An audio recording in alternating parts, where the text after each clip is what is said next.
So we're kind of weighing up, do I head back to the hospital? I thought I was in the clear, but it looks like maybe the arm is gonzo. After that dramatic cliffhanger to end last week's episode, we find out today the fate of my arm and whether I'll have no choice but to switch my sights from the Olympics to the Paralympics. Fasten your seatbelts, we're in for another roller coaster ride. So let's catch up quickly where I left off. I'd flown out to Copenhagen to race the marathon there, but instead I'd ended up watching it from a hospital bed. Yeah, not ideal. I'd got a small cut on my hand after tripping over on a run, which suddenly flared up into a major infection spreading down my arm. After a couple days on the orthopedic ward, full of antibiotic drips, heavy painkillers, and nowhere near enough Danish pastries for my liking, it seemed as though I was in the clear. I'm a free man, here we go, there's the exit, and I've got my fan club with me.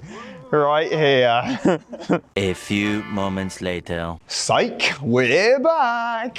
So not long after being released, my arm started flaring up with a bright red rash and burning like before, but also had some fat lumps on it this time. So I was forced to head back to hospital once again. Finally back home where I belong, moving in for good. I've got my carers here, bringing my stuff. I'm checking in for the long haul. Got some good hospital content on the way.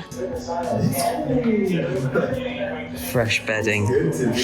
Oh, look at this. We're here with the kit drop. But who needs this guy? We need some wavy hospital garments. I picked up this sexy number. It's just got more and more dark drawings on it. It seems to be progressing quite rapidly. I've gone from a few tattoos to a full-on sleeve, and this might be the last time I see this bad boy.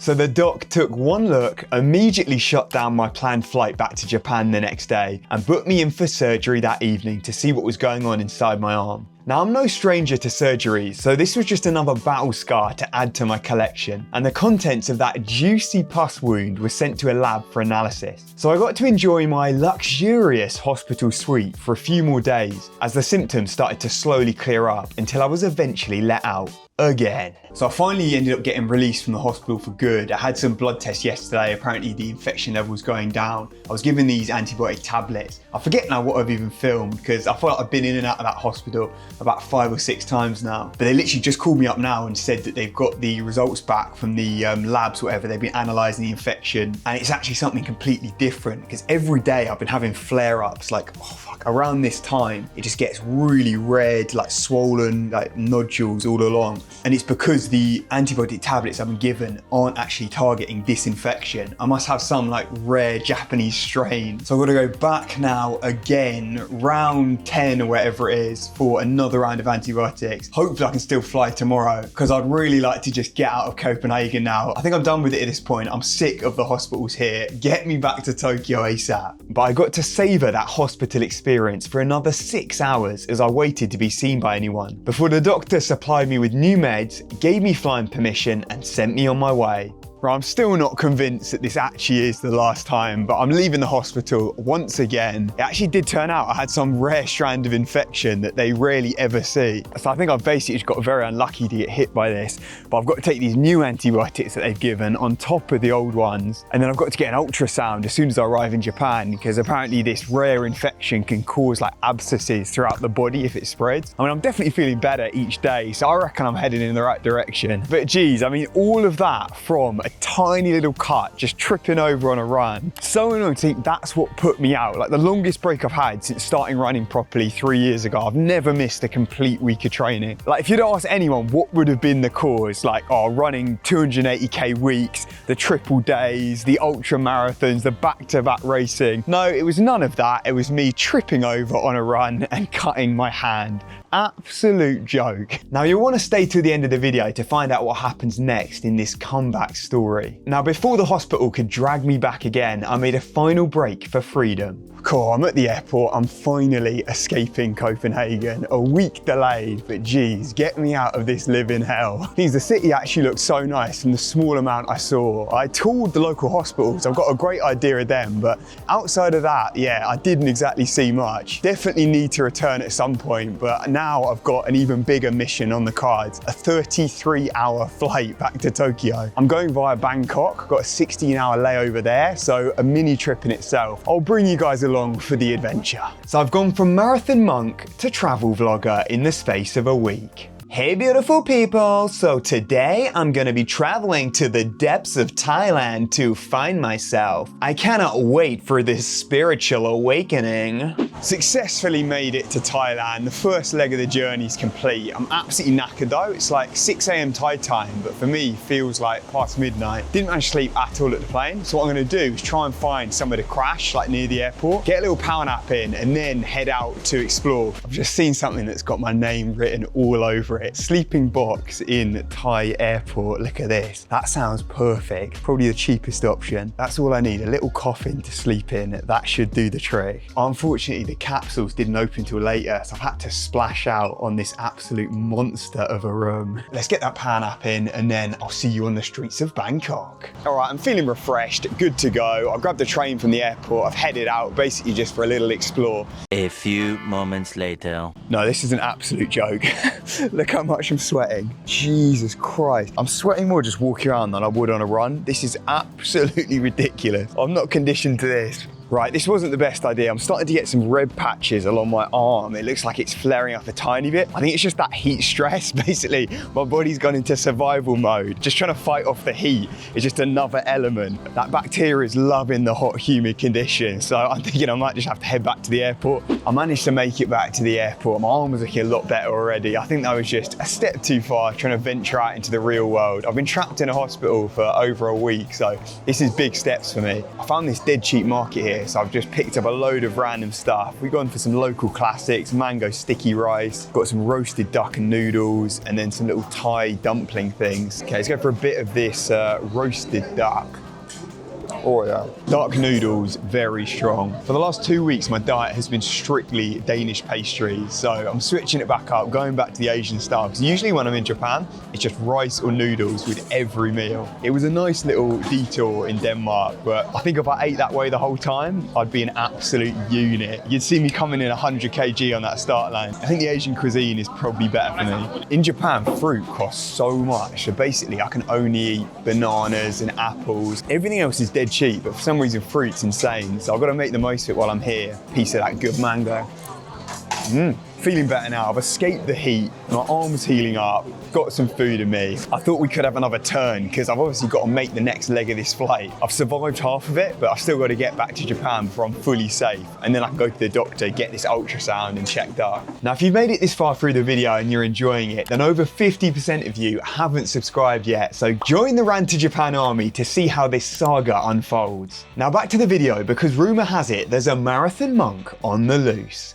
Yatta! Toto Nihon ni kaeta. Gambarimashou. Well, that was a bit of an adventure, wasn't it? I'm finally back in Japan, back home. I survived the flight, no flare-ups in my arm. I'm looking good right now. The real question is, when do I start running again? Well, I had the answer to that within about 30 seconds of arriving home.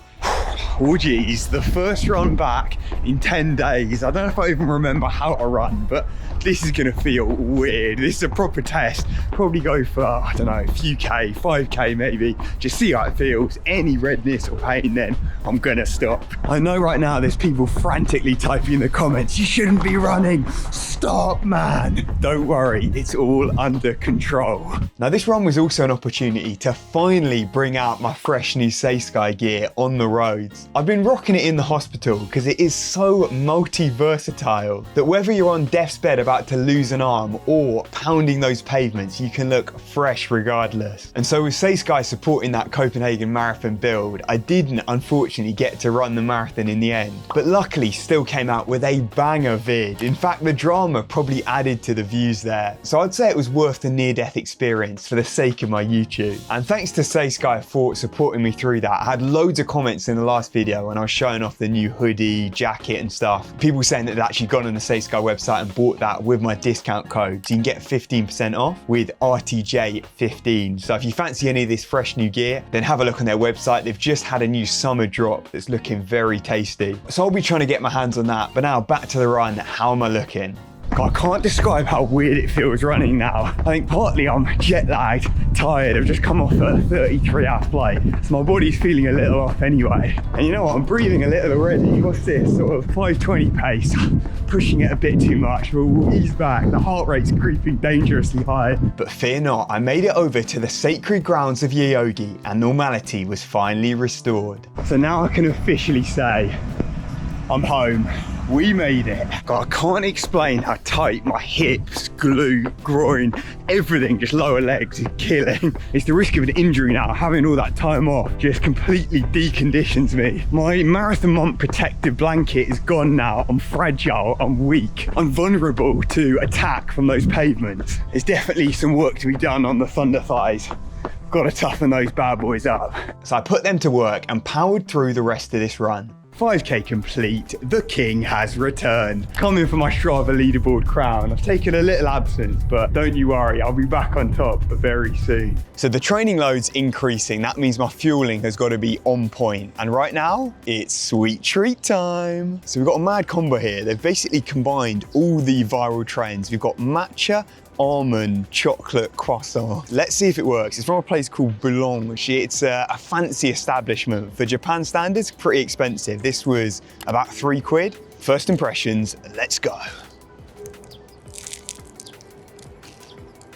There is a lot going on there. So the actual croissant is like green matcha, and then you've got the almond topping and a few little chocolate swirls throughout. The regular almond croissant from this place is unreal. I'm not sure if this one is an improvement though. I feel like they've tried to do too much. I'm not getting any matcha there or chocolate. The design looks unreal, but with the flavor, it's almost just a little bit stale. The croissant, it's not quite up to my standards. That gets a Scran to Japan score of 6.2. For a sweet treat, that is very low for me, especially in Japan. Usually the bakeries always deliver, but this one just doesn't quite cut it. Now let's address the elephant in the room. No, I'm not referring to myself after 2 weeks of no exercise and a strict diet of pizza and pastries, but I'm talking about the sub 2:10 Gold Coast Marathon attempt. Let's chat about that as well as answer some other big questions. So during that 33-hour travel day, I was a bit bored. I asked my Instagram to send in questions. I had a ridiculous amount of responses, but I've tried to pick out the main ones, the repeat offenders that kept coming up. And so I'll answer them now, but loads of the other ones have actually inspired some future video ideas. So I'm gonna make full-length ones covering those topics. So thanks everyone that sent in the questions. So firstly, to address the big one, I had loads of people asking, was it overtraining or something to do with my marathon monk lifestyle that caused the infection to basically come out of nowhere? Well, I've realized I've gained a lot of new subscribers and followers recently, but I've been doing this for like 2 years now. The same kind of huge mileage, over 200k weeks. It's not like this has come out of nowhere. And in that time, since like tripling my mileage, moving to Japan, hammering the training, I haven't even had the slightest sign of a cold. Like my immune system is rock solid normally. I think this is basically just a freak accident that's come out of nowhere. I picked up a rare bacteria that's just gone ham on my arm. But usually I just think the combination of me sleeping well, eating well, recovering well from the training means that I really never get ill at all. And I think if I was overtraining, I definitely wouldn't be able to hit the quality in sessions. It's not like I'm just getting volume in. I made sure I'm also smashing some workouts. And if they ever start suffering, then I'll cut back on the mileage. But for now, I'm definitely on the more is more approach. So that leads into the question over Gold Coast. What's happening with that? That was obviously the big marathon plan. I was going for that sub 2:10. And so everyone was asking, is that still the target? Am I even running? Like, what's happening with it? Well, I'm 100% on for Gold Coast. I will be racing. It's going to take me nearly losing an arm like Copenhagen for me to miss it. But in terms of what shape I'm going to be, I have no idea. I mean, realistically, there's no chance I'm going to be in sub 2:10 shape by then. I'd have needed a perfect training block, something like before Tokyo Marathon, but this has been so broken already. I've only got about 4 proper weeks of training until I'm going to have to hit a slight taper in. So there's nowhere near enough time to get in top shape, but I'm looking to ramp up the mileage pretty quickly, get back at it and just see how fit I can get by then. So it's pretty much up in the air and you're gonna have to follow along in this channel to see what happens. This is the comeback arc, the redemption. I'm sure there's gonna be plenty more drama to come, as you've probably come to expect from this channel, but this has been Jake with Ran to Japan.